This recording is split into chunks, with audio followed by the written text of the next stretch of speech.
Dumnezeu să ne ajute ca să alegem lucrul acesta, să-L urmăm pe Domnul nostru din toată inima. Aș vrea să vă invit în picioare și aș vrea să învățăm în seara aceasta un verset. Pentru cei care îl cunoaștem, să repetăm.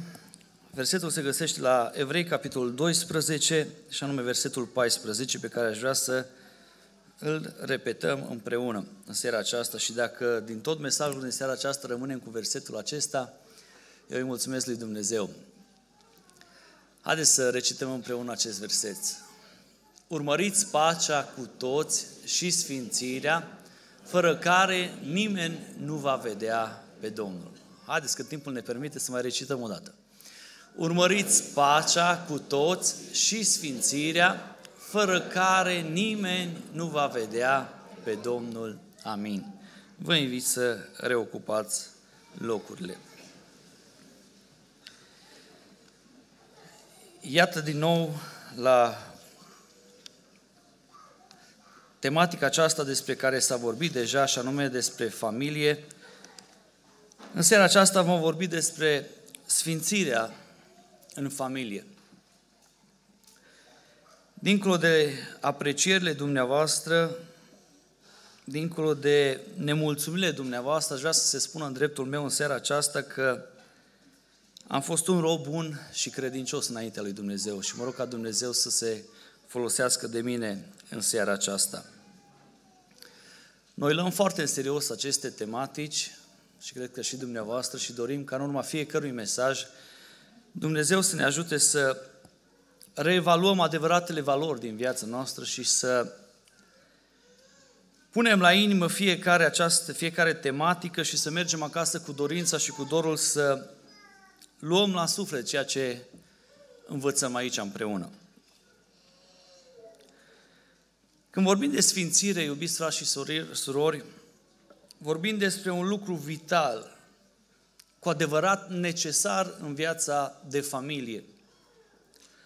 Lipsa ei atrage moarte veșnică, și totodată prezența ei în viața noastră aduce binecuvântări, și anume binecuvântări veșnice și cerești pe care le lasă Dumnezeu în viața celor care au acest lucru în familia lor, în casa lor, în viața lor, și anume sfințirea. Sunt lucruri pe care le agonisim în viața aceasta și aș vrea să exemplific ceea ce am spus și nu sunt neapărat vitale și necesare. Ne ajută Dumnezeu de multe ori unii dintre noi să agonisim, să avem o cabană undeva la munte și un lucru frumos. Și ne bucurăm de lucrul acesta, dar nu este vital.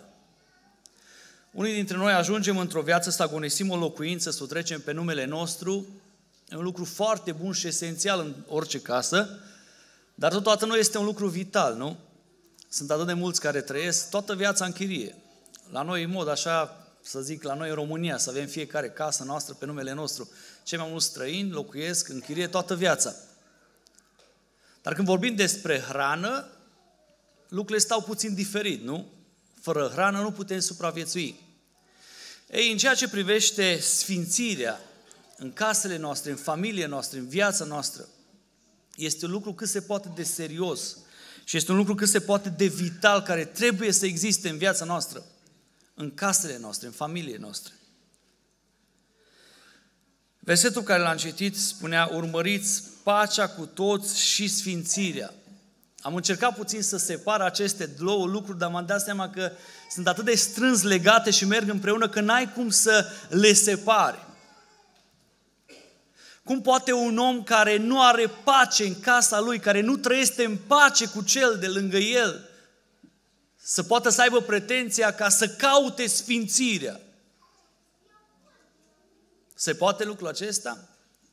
Știți că sunt mulți care în casa lor nu au pace, nu trăiesc în pace cu cel de lângă el, dar umblă pe la rugăciuni, pe la seri de rugăciuni, ca Dumnezeu să-i vorbească, să facă minuni. Nu se poate ca să cauți pace în casa ta, să vrei ca Dumnezeu să-ți binecuvânteze ființa și casa cu pacea, dacă nu există sfințire în dreptul ființei tale și casei tale.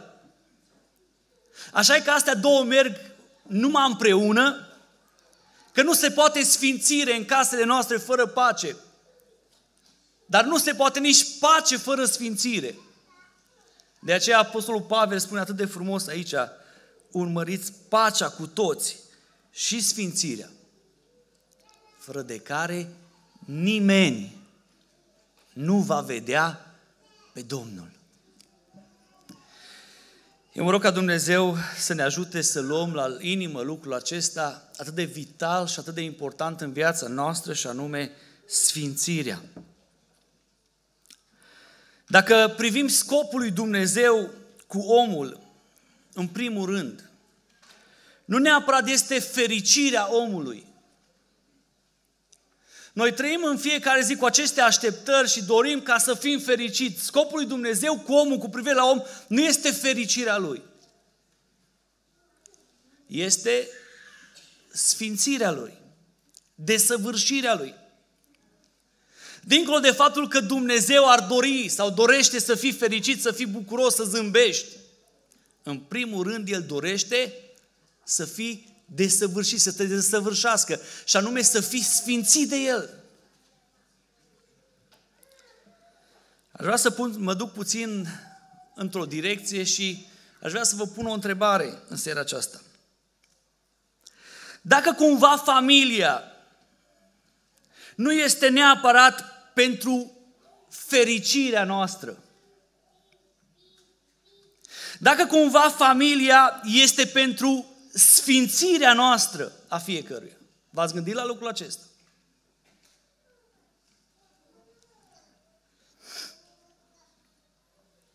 Cu adevărat, scopul lui Dumnezeu în ceea ce privește familiile noastre nu este neapărat fericirea noastră, ci este sfințirea noastră a fiecăruia. Dumnezeu, dincolo de orice lucru care îl îngăduie în familia noastră, în casele noastre, în viața noastră de zi cu zi, deciziile care le luăm, lucrurile care ne întâmpină de-a lungul vieții pe care le trăim, toate au ca scop sfințirea vieții noastre. Dorința lui Dumnezeu este sfințirea vieții noastre, nu neapărat fericirea. Dumnezeu este mult mai interesant de sfințirea omului decât de confortul lui. Este mult mai interesant de caracterul omului decât de confortul lui. Uneori așa e că chiar Dumnezeu strică confortul nostru și confortul multora, urmărind un scop precis, și anume de a-l sfinți pe om, de a-l purifica pe om, de a-l desăvârși pe om. Aș vrea să dau și un exemplu în direcția aceasta. Mă tot bate la cap fiica mea de 6 ani, care îmi spune în continuu să-i cumpăr telefon. Eu, dacă m-aș gândi la confortul meu și al ei, fiecare dintre noi acum, și cerșetorii de pe stradă, îi vezi cu telefoane mobile, ne-am permite lucrul acesta, să-i luăm un telefon. Mi-ar fi mult mai ușor să o sun la școală, să iasă afară, să ne întâlnim, poate ar fi anumit confort. Dar privind în perspectivă, privind în viitor, nu este un lucru sănătos, ba dimpotrivă, poate să fie dăunător. La vârsta asta să-i cumpăr un telefon. Probabil ea este supărată acum, probabil se uită la mine cu nemulțumire, dar mă gândesc pentru viitorul ei. Exact așa face Dumnezeu, uneori ne scoate din confort. Uneori poate ne deranjează anumite lucruri din viața noastră. De ce? Pentru că Hristos se uită la altceva. Se uită la desăvârșirea noastră, la sfințirea noastră. Dați-mi voie să vă spun, și sunt sigur de lucrul acesta, că Domnul, dintre fericirea noastră și sfințirea noastră, fără să se gândească, alege sfințirea noastră înaintea fericirii. Pentru că este mult mai de preț și mai importantă. Pentru că dați-mi voie să vă spun că de cele mai multe ori fericirea cu sfințirea se întâlnesc mai greu.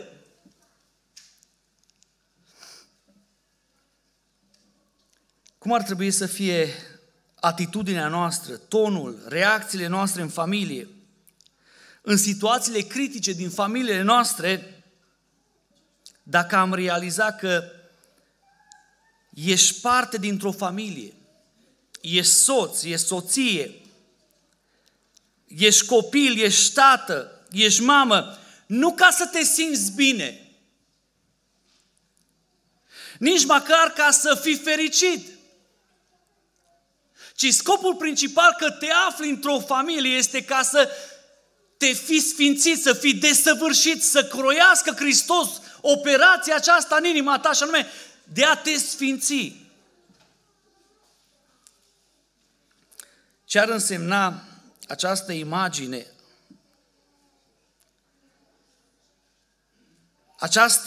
Să accepți aceste situații atunci când soțul, soția greșesc, când copiii nu te ascultă, când părintele ăsta nici cum nu pricepe ce vrei să spui tu ca și copil, când am realizat că ele nu lucrează înspre fericirea sau mulțumirea mea, ci înspre sfințirea mea a sufletului meu.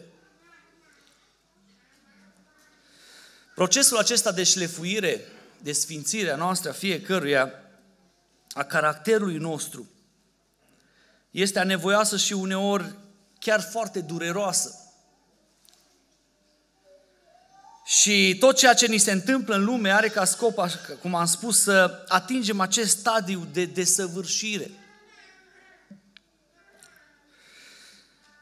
Însă, dincolo de planurile lui Dumnezeu pentru noi, indiferent de ceea ce gândește Domnul cu privire la familie, la noi, la relațiile pe care le avem, noi știm una și o ținem foarte mult apăsat lucrul ăsta. Noi vrem să fim fericiți.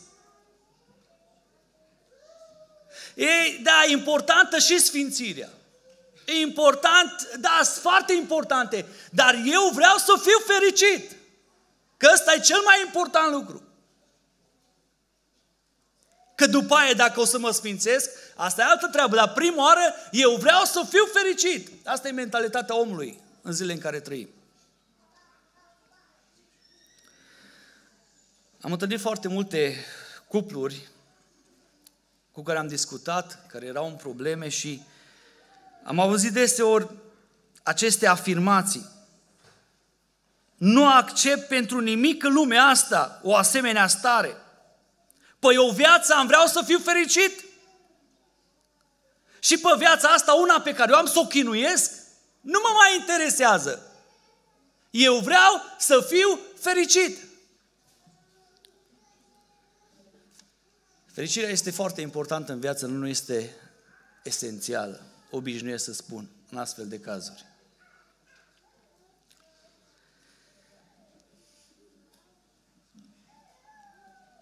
Aș vrea să fac o afirmație și îmi iau riscul ăsta să o spun în mod direct. Și aș vrea să nu dați dreptate dacă nu este așa. Gradul în care ne dorim să fim fericiți mai mult decât să fim sfințiți indică faptul cât de firești suntem. Ascultați ce spun, mai repet. Gradul în care ne dorim să fim fericiți mai mult decât ne dorim să fim sfințiți indică faptul cât de tare suntem firești, cât de mult suntem firești.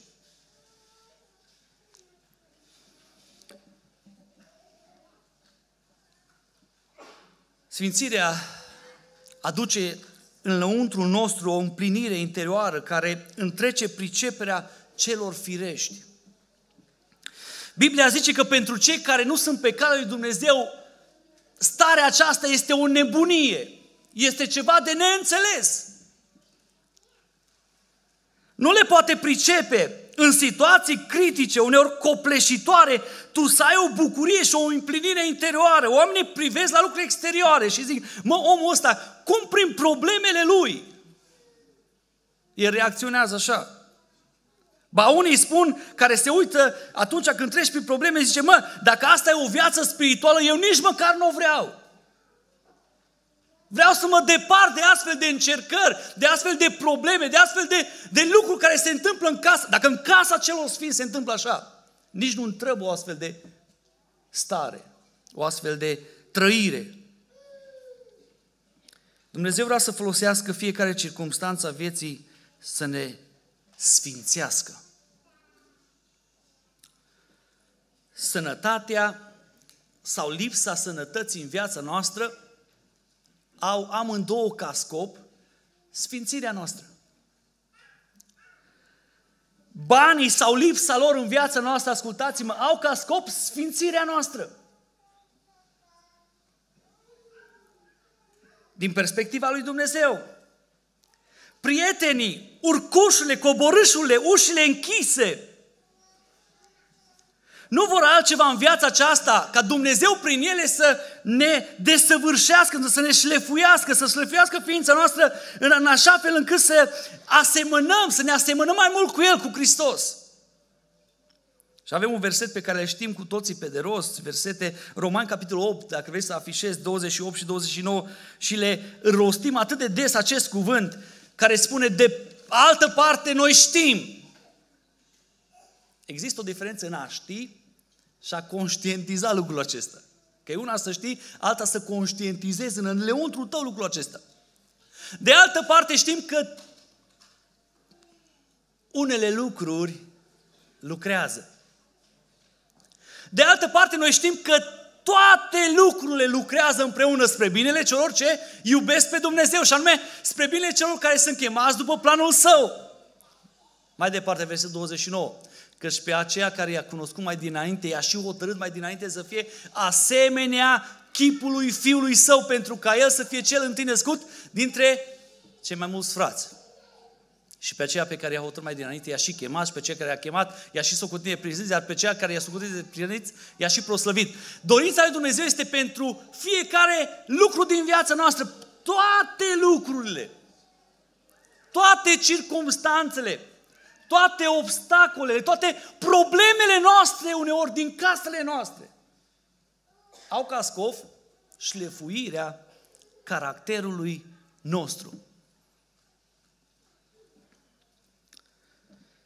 Cum s-ar schimba viața noastră de familie dacă am înțelege adevărul acesta că prin familie Dumnezeu ne desăvârșește? Cum ar schimba aceasta felul în care ne raportăm unii la alții? Atunci când el sau ea, soțul sau soția, te scoate pur și simplu din minți și nu mai știi ce să faci. Tu uitându-le la ea să te gândești că dincolo de reacția ei, Dumnezeu vrea ca prin experiența de față să-și șlefuiască caracterul, să-ți crească poate răbdarea mai mult, să te învețe un lucru poate să te determine în sfârșit să îngenunchezi și tu înaintea lui Dumnezeu, să ceri milă și îndurare. Ai mai avea aceeași tendință de a reacționa, de a te întoarce, de a te răzbuna, de a răspunde cu vulgaritate? Eu nu cred că s-ar mai întâmpla lucrul acesta, nu? Te-ai uitat și ai înțelege că dincolo de ceea ce vede ochii aceștia de carne, este Dumnezeu care toate aceste lucruri pe care le numim noi rele, le întoarce înspre favoarea ta de a șlefui caracterul tău, de a te pune pe un pisc înalt, de a crea în tine răbdare, poate uneori îndelungă răbdare, putere de a ierta poate, dorința de a te pleca pe genunchi. Foarte multe lucruri în casele noastre s-ar schimba atunci când ne-am evit de conflicte, dacă am înțelege lucrurile acestea. Reacționezi total diferit atunci când privești că și reacțiile poate nedrepte sunt importante, care poate le privești că ar veni împotriva ta, le privești tu că ar putea să vină împotriva ta ca și o răzbunare. Tu să te gândești că sunt pentru șlefuirea caracterului tău. În situațiile cele mai tensionate pe care le trăiești în familie, să te întrebi ce vrea Domnul să te învețe. Poate să iubești mai mult. Așa ce frumos este să iubești atunci când aduce soțul flori acasă, pune ciocolata pe masă și spune te iubesc. Ce frumos este să răspunzi acestei dragoste, nu?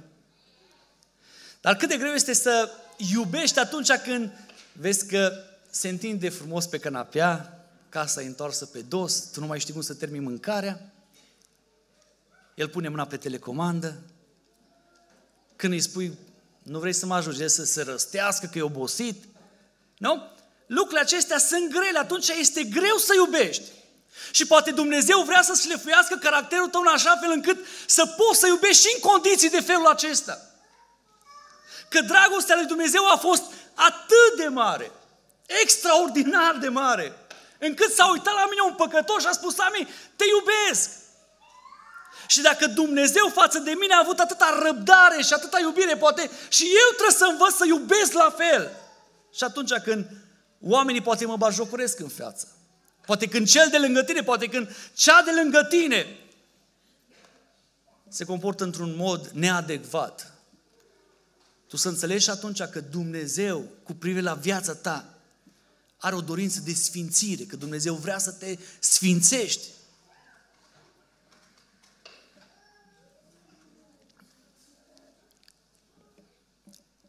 Când realizăm că noi nu suntem pe pământul acesta ca să fim fericiți, ci căutăm în primul rând să fim desăvârșiți, lucrurile se schimbă. Adevărul e că noi, familia, nu o asociem așa. Noi suntem, cum am spus, în continuare căutători de fericire, împlinire în viața de familie. Dar cum ar fi totuși, și aș vrea să insist pe ideea aceasta, cum ar fi totuși astăzi dacă am privi altfel toată situația din casele noastre? Soția spune cuvântul lui Dumnezeu că este ajutorul potrivit. Poate este ajutorul potrivit să șlefuiască caracterul tău ca și bărbat. Așa că uneori șlefuirea soției pentru noi ca și bărbați este atât de abrazivă, groasă, uneori lasă urme, nu? Nu că șlefuirea noastră pentru ele ar fi mai subțire.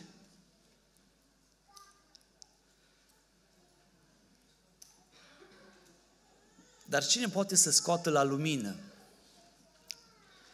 Cine poate să te pună într-un colț?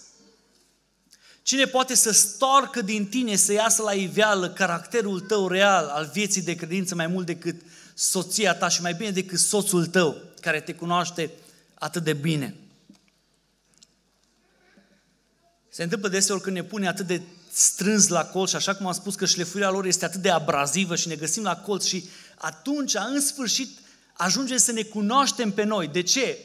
Că așa sub presiune reacționăm și uneori ne speriem de noi, fiecare și uită la noi, mă, Sami, nu vine să cred, cum ai vorbit așa, mă? Cum strigi tu așa că ești lucrător în biserică? Cum vorbești așa acum tu cu soția ta? Cum reacționezi așa în familie? Știu că asta se întâmplă numai în dreptul meu. Dumneavoastră nu aveți probleme de felul acesta. Nu vă mirați de unele reacții pe care le aveți în viață. Eu uneori rămân surprins și zic, mă, Sami, dar stai mă că e o problemă. Cine putea să mă pună la locul acela atât de înghesuit în care să iasă din mine realitatea mea spirituală, nu? Dacă nu, cea cu care stau în fiecare zi, cea care mă cunoaște cel mai bine, cea care știe slăbiciunile cel mai mult. Și când dintr-o dată cred că mă simt foarte tare și foarte bun, mi-aduce aminte din nou că, bă, nu ești tu chiar așa. Ia să te pun puțin la colț să vezi ce există cu adevărat în tine. Și când ești pus la colț și reacționezi, vine înaintea Domnului și te pocăiesc, nu? Și procesul acesta de șlefuire parcă în fiecare zi continuă. Și tu ajungi să te cunoști foarte bine pe tine, să te apropii de Dumnezeu, să ceri iertare, să cauți fața lui Dumnezeu și numai vezi că ai făcut câțiva pași. Ce bine ar fi dacă am privit și sub forma aceasta relația noastră și sfințirea în familie. Pentru că familia este locul în care sfințirea se produce cel mai eficient sau deloc. Că se întâmplă și chestia asta. În care sfințirea în familie se întâmplă cel mai eficient, dar în unele familii chiar deloc nu se întâmplă lucrul acesta. La biserică, în societate, lucrurile acestea pe care le trăim noi interioar le mai ascundem. Mai purtăm măști, îmbrăcăm uniforme, dar acasă toate lucrurile acestea se dau pe față. Pentru că nu putem să purtăm și să dormim și să ne trezim în fiecare zi cu mască, că la un moment dat lucrul acesta explodează și ne dăm pe față caracterul nostru și trăirea noastră spirituală. Dacă în raport cu cei mai apropiați nu reușim să exersăm sfințirea, degeaba zicem că facem în raport cu alții. Se întâmplă deseori să auziți acest exemplu: eu am un temperament iute. În raport cu alții, eu mă controlez. Niciodată nu strigă omul ăsta. La biserică scandal cu nimeni. La lucru scandal cu nimeni. Are un ton încă atât de drag, de vorbește frumos. Dar acasă începe și zbiară și urlă. Dar ce asta, sfințire? Ce ziceți, fraților? Ăsta e autocontrol. Adică tu ai ajuns să te controlezi în așa fel încât să nu fii descoperit. Asta nu înseamnă sfințire că la biserică ești pocăit. Asta nu înseamnă sfințire că pe stradă vorbești frumos, că pe stradă nu urli, nu strigi. Dacă în casa ta îți permiți anumite lucruri. Că sfințirea începe din casa ta, de aceea am spus că cel mai bun loc, cel mai eficient unde se produce sfințirea este casa noastră, familia noastră. Acolo trebuie să înceapă sfințirea. În casa noastră și de acolo din casa noastră să izvorească înspre exterior. Degeaba predic și frumos dacă mă duc acasă și fac scandal. Nu? La ce m-ar ajuta lucrul acesta? Aș fi același om firesc îmbrăcat în uniformă de duminică sau de luni.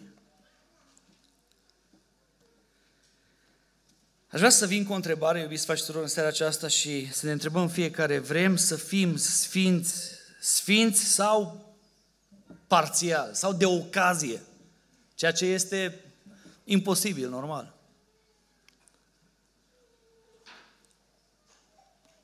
Lucrul acesta trebuie să vadă în primul rând cei mai apropiați ai mei, și anume casa mea, familia mea, soția mea. Sfințirea se vede prima oară în familie.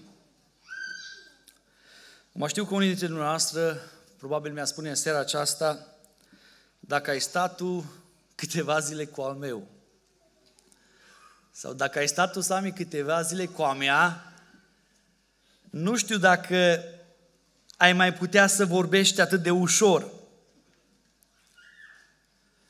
Iubiți frați și surori, indiferent cum e căsătoria noastră, indiferent cum este căsătoria noastră, este o alegere pe care noi am făcut-o și Dumnezeu onorează și acea căsătorie, așa cum e ea, o folosește pentru sfințirea noastră personală a fiecăruia. E alegerea făcută de noi pe care Dumnezeu onorează și o folosește spre sfințirea noastră personală a fiecăruia. De aceea nu ar trebui să dăm niciodată atenție vocii care o auzim totdeauna când este greu în mintea noastră. Pleacă. Scapă de aici din casa asta. Fă ceva, schimbă. Auzi, ia ceva nou. Mai bun. Noi știm că și lucrurile noi se învechesc, nu? Avem același material, suntem creați toți din pământ. Oricare ar fi alta sau altul, nu putem fugi de sfințenia pe care trebuie să o practicăm noi personal, că de noi depinde. Este vorba despre noi în ceea ce privește sfințirea. Ai folosit un șampon să face mătreață. Head and Shoulders, ia-l pe ăsta, nu? Schimbi șamponul și ai rezolvat problema.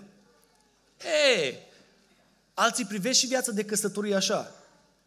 Nu e bună, ia-ți alta. Nu e bun, ia-ți altul. Dar problema rămâne nerezolvată, că este vorba despre tine, despre sfințenia ta personală, sfințirea ta personală.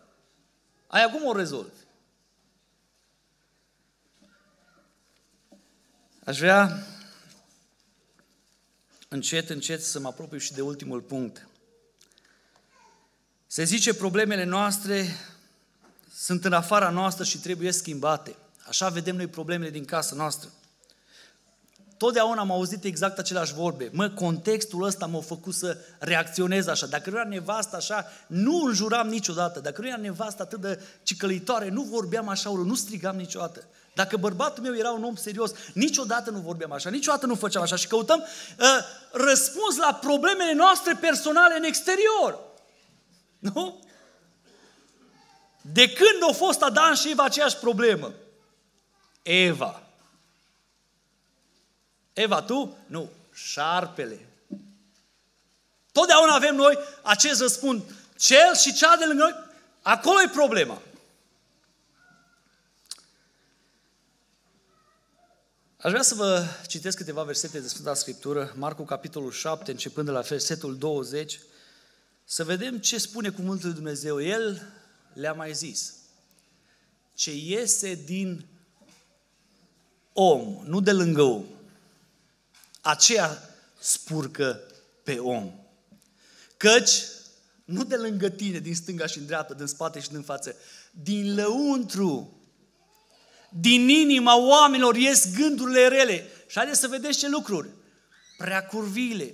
Curviile, uciderile, furtișagurile, lăcomiile, vicleșugurile, înșelăciunile, faptele de rușine, ochiul rău, hula, atrufia, nebunia. Toate aceste lucruri ies de aici. Și asta face ravagii în casele noastre. Asta spurcă familiile noastre. Asta duce probleme în casele noastre. Nu soția, nu soțul, nu partenerul, nu copiii. În primul rând, atitudinea ta personală din casă. Că de aici ies toate problemele în casele noastre, de aici dinăuntru. Există probleme serioase și reale în casele noastre. Singurele pe care le putem rezolva sunt problemele noastre. Să arăți către tine să spui, aici poți să rezolvi ceva. Nu poți rezolva probleme ei sau a lui. Cele mai mari probleme nu le avem din cauza lor sau a ei sau a lui. Le avem din cauza noastră, sfințirii noastre, lipsei noastre de sfințiri. Și singurele lucruri pe care le pot schimba în casa mea, în familia mea, sunt eu însumi. Ești tu. Sunt eu. Mi-am dat seama că cele mai mari probleme nu le am cu soția atunci când mă cert. Cele mai mari probleme le am cu mine atunci când mă cert. Că ar trebui să fiu un pompier în ceea ce privește conflictele din familie. Dar de multe ori ne găsim niște oameni care îi punem pe foc, care aruncăm, care facem focul să crească, că dacă unul din doi ar fi înțelept, dacă unul din doi ar fi pompier, s-ar stinge focul. Nu? Oricât de mare ar fi ăla. Dar problema nu e ea sau el, problema sunt eu. Și problema aceasta se cheamă sfințire. Problema aceasta se cheamă sfințire. Lipsa ei în viața mea cauzează astfel de probleme și ajung la curvii, la preacurvii, la lucruri murdare, la ură, la vicleșugul, la ceartă. De unde lucrurile acestea? Mă rog ca Dumnezeu să ne ajute să ne uităm în dreptul nostru și fiecare personal să ne sfințim, ca în casele noastre să locuiască prezența lui Dumnezeu. Aș vrea să mă întreb, la modul cel mai serios, oare doresc eu cu adevărat să mă sfințesc? Oare doresc eu cu adevărat ca casa mea să fie sfințită? Poate seara aceasta ați ascultat și ați spus, măi, n-ai dreau dreptate, bine o zis. Că nu, am încercat să rămân în Scriptură. Dar aș vrea să te întreb în seara aceasta, tu chiar dorești să te sfințești? Dorești cu adevărat să iei această decizie în seara aceasta? Că pentru asta ne pregătim pentru temele așa, să luăm decizii noi, să spui în dreptul tău, pentru mine, eu vreau să mă sfințesc. Și vreau să vedem cum putem să punem în practică lucrul acesta. Sunt mulți care mai spun, eu nu mai pot iubi. În viața mea atât de multe m-au făcut că pur și simplu nu mai pot să iubesc. Nu mai pot ierta, nu mă pot schimba, am încercat. Cum poți tu într-un suflet de felul acesta să pui această dorință de sfințire? Se poate oare? Dumnezeu poate să facă lucrul acesta. Dar depinde de noi în primul rând. La baza mântuirii noastre, iubiți frați și surori, nu stă eșecurile sau momentele de glorie din viața noastră spirituală.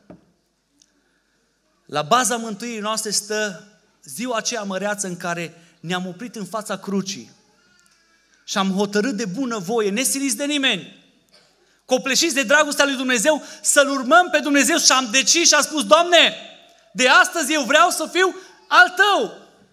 Nu ne-am gândit nimeni ce vom întâmpina în viitor, dar am luat decizia și ne-am ținut de ea. Și astăzi iată-ne unde suntem. Ne poartă Hristos pe brațele Lui. Momentele de glorie a lui David nu au fost acelea că a omorât pe Goliat. Momentul lui de glorie a început atunci când a avut decizia asta și a luat decizia aceasta să lupte, să meargă să lupte cu Goliat. Probabil n-a fost el 100% sigur, va învinge, nu va învinge.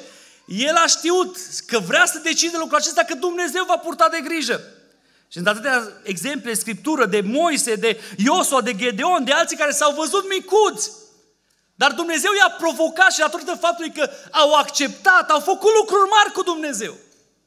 În seara aceasta Dumnezeu ne provocă din nou pe fiecare. Tu vrei să te sfințești? Ai dorința aceasta? Pe bune, în seara aceasta tu vrei să iei decizia aceasta să te sfințești? Sau este una de pe buze sau de o teorie ascunsă a inimii care ieși afară și după aia trece? Vă aduceți aminte de Ana și Penina? Ani de zile Ana era împunsă și jignită. Ne spune Sfânta Scriptură că an de an aceleași probleme. Până într-o zi când s-a săturat Ana și a spus, Doamne, până aici, gata, nu mai suport. M-am săturat de felul ăsta de viață. De astăzi vreau ca viața mea să se schimbe. Doamne, astăzi vreau să faci ceva cu casa mea. Și Dumnezeu a onorat dorința aceasta și a schimbat casa. Oare nu te-ai obosit ca în casa ta să fie scandal, ceartă, vorbe goale? Nu te-ai săturat ca în casa ta să se aude cuvinte care n-ar trebui să se audă niciodată în casa unor credincioși? N-ai vrea în casa ta să fie pace și armonie? Nu te-ai săturat de stilul acesta de viață mizerabil? De stilul acesta de viață în care porți poate cu tine în fiecare zi o uniformă a vieții frumoase și poate viața ta nu este aia. N-ai vrea în seara aceasta să spui Domnului, să spui, Doamne, eu vreau cu adevărat să mă sfințesc.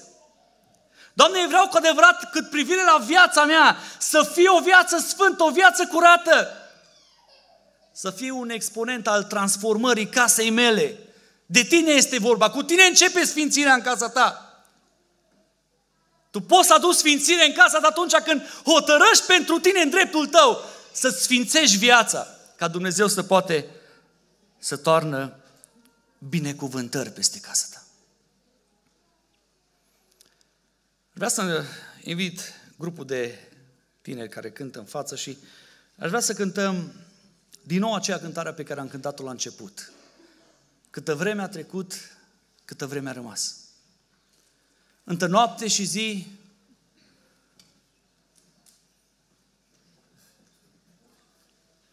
spune-mi de ce tot alergi. Spune-mi ce vrei să culești până la urmă. Sunt atât de mulți oameni care caută fericirea.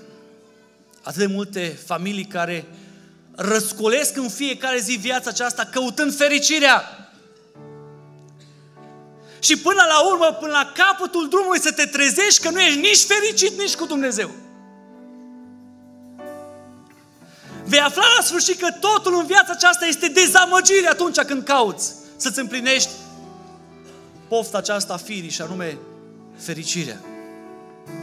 Există o stare spirituală de extaz, de fericire lăuntrică pe care o dă prezența lui Dumnezeu atunci când e sfințit de El, când trăiești în sfințire. Atunci când și dacă vin valuri, ploi și vânt, tu poți să stai pe stâncă zâmbind că este Hristos cu tine și că tu ești în El. Asta este starea pe care noi ca și familii trebuie să o căutăm, să fie cu adevărat Hristos în viața noastră, în familia noastră. Că degeaba avem fericire pe planul acesta material, relațional. Dacă lipsește Dumnezeu din casele noastre, n-am câștigat nimic. Ne vom trezi la sfârșit cu mâinile goale. Și aș vrea în această seară să ne amintim că noi alergăm pentru viața aceea veșnică care ne așteaptă pe fiecare. Pentru care merită să pierzi fericirea acestei lumi. Și-ar folosi un om să câștige toată lumea dacă își pierde sufletul, nu-i folosește la nimic. Nu poți tu în dragoste să cedezi în fața soțului tău, a soției tale. Nu poți tu cu adevărat să stai în fața casei tale, să salvezi casa printr-o atitudine de sfințire, de căutare a feței tale, feței Domnului. Aș vrea să ne ridicăm toți în picioare și aș vrea să cântăm această cântare, după care aș vrea să ne rugăm în dreptul nostru și să luăm această decizie sinceră în viața noastră, nu una de formă. Mai bine să nu spui nimic în seara aceasta dacă nu vrei sincer lucrul acesta în viața ta. Dar să te uiți în viața și să spui: Doamne, eu vreau să fiu sfânt în casa mea. Vreau să vadă soția mea că sunt sfânt, vreau să vadă copiii mei că sunt sfânt în casa mea. Că atunci eu când mă plec pe genunchi, tu asculți, atunci când vorbești, vorbește Dumnezeu prin mine să vadă lucrul acesta. Cine să vadă mai bine decât soția, soțul, copiii, familia noastră? Mă rog ca Dumnezeu să ne asculte. Haideți să cântăm această încântare, după care aș vrea să intrăm în această rugăciune.